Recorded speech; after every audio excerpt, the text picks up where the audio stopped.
Hey guys, Billy Davidson here with Davidson Pressure Wash Painting, Hammond, Louisiana. Hope you all are having a great afternoon, such as we are. We are actually getting ready to run our monthly accounts tonight, our dumpster stuff. So we'll be doing dumpsters for the next couple days. Some of them are a little bit far from home, so usually what we do, we start out, work our furthest out, and then work our way back to the shop. We feel that that's our best way. I know some of the other guys do it a little different. We do that just because it's a shorter drive when the guys get off of work at 4 something in the morning. So, if you way out, then you know how that is, and they got to drive all the way back tired. But so that's how we do it. So we'll be doing that tonight. Temperature is going to be somewhere around 60 degrees overnight, clear skies. So we're looking forward to that. It's so pleasant out there working in the middle of the night. And also here lately, right after about 11:30, maybe midnight, there's nobody out on the road, so it's wide open. It's been nice, but also a little eerie. Just see not a soul out, no cars on the road. I think that's going to be changing here in the next few weeks. Everybody will be starting to open back up. It might be slowly, but things will start to resume its normal pace as before. And we're looking forward to that because we miss socializing, we miss the restaurants and that sort of thing. So. But we have to do what we got to do. So we depend on our authorities and our leaders to make the right decision. We're hoping that they are doing that. So I wanted to also mention that our Father's Day giveaway. So I'm not quite ready to make a decision on exactly what the contest is going to consist of as far as the giveaway. I'm almost certain it's going to be some type of equipment, though. And the reason being something that will assist you in your daily power washing adventures. So, it's going to be something that I can get shipped over to you. The reason being, I was going to do something a little different. Maybe like a golf thing, or it's an outing, a dinner for two or something. But we just don't know what state the guy is going to win from and what their current situation will be by Father's Day. We're hoping everything will be back to normal, but we just don't know yet. So I think what I'm going to do is just have a piece of equipment shipped out to you, and nothing crazy expensive, but it's nothing super minor either. Something I would definitely like to have someone given to me. So. So we'll be doing that. Now, a couple rules to that contest is going to be the following. These are not my rules. This is someone I contacted over, another YouTuber that I've made friends with over the years. He does a lot of contest giveaways, different type of market though. He's in the financial market, but he wanted me to announce these rules just so you all will know. And I don't know why for sure, but he said that make sure that the person is a subscriber to the channel and that they not a fake account. So I had to find out what that means, how to find out if it's a fake account or not. I guess there's a way.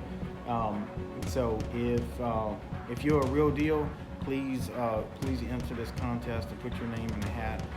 So a subscriber to the account. So on May 1st, May or around May 1st, so within a day or two of May 1st, maybe on May 1st, I'm going to make the video announcing exactly what I'm giving away and when the contest drawing will be held and when the winner will be announced. So if you're not subscribed, go ahead and subscribe now. That way you'll be notified, and when we do upload that video, telling you exactly everything that's going on. Also, and the other rule was when I do post the giveaway video, the rules will be you will have to obviously be a subscriber. So I'll have the email list from that, or either if you're a current subscriber, I'll be able to tell. And to comment on that video. So the winner will be chosen out of the comment section below of the promotion video that will be released on or around May 1st. So hopefully that makes sense. Not particularly this video, that the comments, but on the video for May 1st. So I'll probably have some guys get a little confused at that because I'm a little confused too. So, but the May 1st video, comment on that, and the winner will be chosen out of those comments. So it might not be that many, so you might have really good chance.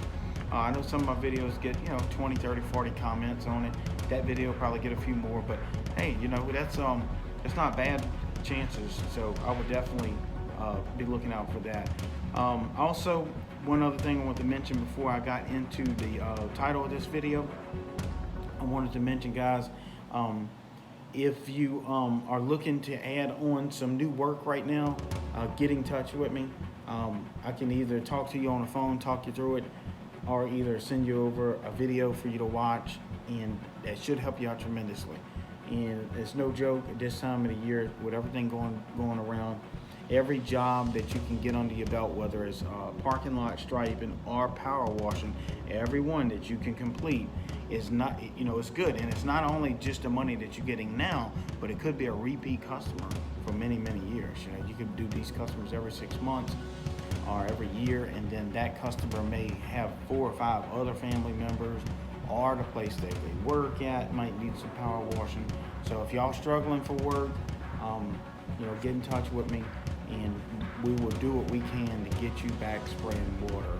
Some of the guys that I know hadn't sprayed a drop of water in weeks with everything going down, and so they was using some of these techniques and tactics, and now they back spraying water. And like I said before, they're not out there making $1 billion a day, but at least they are spraying water and making some money. And if you find yourself in that situation, let me know, and I'll see what I can do to help and get you back going. And I never realized that I was doing these techniques, that it really was, I thought, everybody kind of knew how to do it, but they didn't. I guess, my problem was I had been in the business in the early 90s when the power washing business sucked. I don't even know why I got in it. I should have waited, but it sucked back in the early 90s for whatever reason, in my area anyway. And I had to come up with some very clever things to get clients to hire us. And over the years, I've kind of learned some things. Now, some of the guys that jumped in the industry when the things were good, as I say, fishing out of a stocked pond, some of those marketing techniques are not going to work right now. Period. Boom. It's just, you can put $5,000 up for marketing, and it's just not going to happen. It will return to that at some point, but you got to survive between now and then. Now, I know some of the guys are doing real good. We've actually gained work during this by using these techniques. So that being said, it's up to you. Just let me know. So anyway, got that out the way. The giveaway. Really excited about that, and also wanted to talk about the other topic. Now, this topic, as you've seen in the title, might not seem all that complicated to you if you have been power washing for a while. But man, I've had several people this week call me, and I'm not picking on them because sometimes you just don't know what you don't know. They were trying to downstream SH on a roof to clean it. And I don't know if it's just collectively a lot of the guys out here that are teaching, including myself, is not explaining this correctly. That's the only thing I could think of, because the couple guys I talked to, they were higher intelligent people. They were definitely smart and was talking and definitely understood what I was talking about. But evidently we either missed the boat on telling them exactly how this goes, or some that were confused. So I'm going to start off by saying you cannot, from anything I know, the last 26 years in business, you cannot downstream sodium hypochlorite with a downstream injector that's hooked next to your machine with a little pickup tube and a high enough strength to put on a shingle roof to remove the mold mildew. That is not what we're doing. And the reason being, and like the guy said, he had a valid question, and actually I paused a second to answer him because I never really thought about it. Why does a downstream injector work strong enough to clean mildew off of vinyl siding versus a shingle roof or brick, or stucco for that matter? Sometimes it's not strong enough. Well, the simple answer is, and I've never really answered it, and maybe you haven't either. If you're an expert out there and been doing this for a while, comment below and let me know. But I've never really thought about it. But the vinyl siding is slick. It's kind of impermeable to the mold, mildew, and algae. So it's not really, it doesn't have those roots in it like it would a shingle roof, where a shingle roof is very grippy and it's got all that surface area for the grit to for that biological growth to grip to. In addition to that, your brick and your sidewalks and all it's all the same. It's a very porous type surface, and I think if I'm thinking about this the correct way, if you have a slick vinyl siding house or even a painted surface where it's kind of smooth, like a semi-gloss, you have that growth of algae on it, but it's not really embedded into the surface. It's not really drawing nutrition out of that surface, so it doesn't grow roots into it, and it's much easier to remove. It's like wiping off like the clean hood of a car with a wet rag versus wiping off something like brick. It's so much more rougher surface for all that stuff to get down in it. Now, when that biological growth has a way to embed itself into whatever it's growing on, I think at that point it's like 10 times stronger. Maybe it's more sturdier of a biological growth versus it growing like on something smooth like glass or vinyl siding. I think that's the right answer. It really makes sense to me. So that being said, a vinyl siding, 1% is going to clean it. You throw 1% on a shingle roof, it does nothing. Like, it might turn a little bit brown on the edges or something, but that's not even worth even thinking about that. So that is the main reason why we have to throw a 4 or either a 5% sodium hypochlorite solution on shingle roofs for it to clear it up. Is because that organic plant life that's on those shingles is much more sturdier type of growth than what would be on glass or vinyl side. So that being said, just to backtrack one more time, downstreaming sodium hypochlorite on a shingle roof through a downstream injector that's hooked by your pump, pulling like 0.75 or 1% at best, it's not going to do it. So that's why we have dedicated roof pumps. That's why you hear that term, dedicated roof pumps.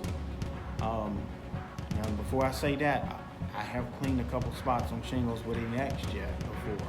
I was in a pinch. I didn't have my soft wash pump with me. My fault, I should have. The guy was like, hey, can you clean the north side of my roof? And I'm like, he's got gutters and some rocks down below. I think I can X-Jet it. I had to X-Jet it 2 or 3 times, but it did come clean. It was either that or not, or tell him no. And he was like, an extra $500. So it was like, we had X-Jet that bad boy. So X-Jet will work, but it's not perfect. It blows bleach everywhere. It's, if you don't have gutters, man, it's in a pinch. So the soft wash pump is the way to go. And the reason why we use a soft wash pump, guys, if you don't know, is because if you batch mixing or if you got a proportional valve system, you can dial in the exact strength that you need. So you can dial in basically up to 12%. You can blow straight 12.5 SH out of your soft wash pump. We usually don't do none of that, but the 1% is not going to get it. The 12% is way too strong, but we can dilute it down. Like if we batch mix it, maybe mix it 50-50 with water, or 3 parts of bleach and 1 part water, however you want to do it, and get to that 4%, 5%, depending on what bleach you got. So, that dictates too. So, knowing the strength of your bleach, you must know the strength of your bleach to be able to dial in the correct ratios. And that's why we use the batch mixing, and that's why we use a dedicated soft wash pump, because the downstream injector is only going to pull 1%, and the X-Jet will pull, maybe 3 or 4%. So you got to do it a bunch of times, and it's kind of nasty to do it like that. But the soft wash pump is the way to go. And so had a couple guys call me. They were downstreaming the roof, and they said it wasn't doing nothing to it. Now, they initially told me when I picked up the phone, it's like, hey, we're coating this roof with bleach, and it's not doing nothing. That's an odd question. I need more information than that. So as I started digging, what kind of bleach you using, you know? And he had the 12%, and how are you applying it to your roof? And well, I got a bucket by the machine, and you know, downstream. I said, oh, that's the problem. So at that point, he was in a tough spot, but we ended up talking him through it and got him down off the roof and completed. We're not gonna get into all of that, but that was good that we could get him out of there. But so think about that, guys, when you're trying to downstream sodium hypochlorite on vinyl siding and other smooth surfaces that 1% is going to work fine. You can't really pre-treat with a downstream injector too much. You know, I mean, maybe a little it'll help, but the soft wash pump will allow you to put those sodium hypochlorite concentrations at strengths that you need to clear up and clean that mildew without using pressure. So that being said, if you putting 3, 4, or 5% on a roof and it trickles off the roof, and let's say it has gutters, which is a plus, it gets in the gutter, then it's got gravity's gonna pull it on down to a downspout and down into the grass. It's gonna kill the grass right there. It's gonna kill any plants, it'll kill a tree. If any pets come over there and lick it up, it'll kill them too. And that's gonna be a real bad situation, real horrible situation for you to be in that day. So if you trickling this stuff off the roof, dilution, you know, flood the area with water. I always tell my guys, you start spraying the water, diluting the plants 10 minutes before I get there, and during the whole time that I'm on that side of the roof. And if we walk to the other side, doing the other side, they stay there doing 10 minutes there after we leave, because that stuff will kind of trickle over the edge still or coming down the gutter. Now, if you're getting too much runoff, you need to watch your techniques if something's going on wrong. So you shouldn't get a whole lot, but you might get some. So some of the guys were like, well, how many men you got working with you? There's 4 sides to the house. Yes, and also they make sprinklers. So I usually just have a couple guys with me, but we do have multiple water hoses. We'll start diluting 10 minutes before we start spraying our SH, and we'll have them run over there and have a little sprinkler set up on the other side, turn it on, and let it be doing its thing. You walk away from it, you know. So those little rotating sprinklers are powerful to have. They're good to have. If you're working by yourself, you're definitely gonna have a couple of them, you know, on the sides of the house or near the downspout. So think about that too. So hopefully this makes sense. Downstream injection is not going to clean shingle roofs. It's not going to clean brick. It's not going to pre-treat concrete. I guess you can put a little bit down that might help. It's better than nothing, but it's not going to pre-treat anything effectively. So you don't need it at least 2 to 3% when you're pre-treating concrete. So think about that. Also, there are other forms of soft wash pumps. You know, soft wash pumps range from anywhere from a pump up sprayer. You know, how good is that? You know, pump it up and spray it. That would be considered soft washing. Believe it or not, my soft wash pump went down on a roof one time, and we had a pump up sprayer, and guess what we did? Yep, 50-50. So it wasn't fun, but it wasn't much of it either. It was just a little section that we had to complete. So that would be a soft wash pump. Obviously 12 volts or soft wash pump. You got your boost pumps. Those are really, really nice. You got some gasoline soft wash pumps. And you got the air diaphragms, and I think that's all of them, unless they come out with something new, which I think they're working on it. But that's neither here or there, so we're not gonna get into that. So anyway, hope this helps, like always. And if y'all need my help for anything, whether it's talk to me personally about a particular situation that you come across that you just can't find the answers anywhere else, feel free to get in touch with me. If you're looking for some video training, we are doing that now as well. That has really been really good for some of the guys out there. They're really enjoying that, so we're happy for that to happen. And full disclosure, it does buy me a pizza now and then, so if you got an issue with that, that is that. Other than that, we're going to be getting out of here in the next couple of hours and get after it. I might actually be shooting a video tonight on some dumpster cleaning if I get a chance. So anyway, if you need my help personally, my phone number is, and they tell me to say it slow, because sometimes I say it so fast. So you ready to write it down? All right, 985 985-345-0778. See, I try to say it slow as I can. Usually I'm like 985-345-0778, and you can't understand what I'm saying. So 985-345-0778. Also, I'll put it in the description. How about that? And again, my name is Billy Davidson, and I am the owner of Davidson Pressure Washing Painting. Thanks for watching. We love y'all. Like, subscribe, hit that notification button, and we'll talk to y'all soon.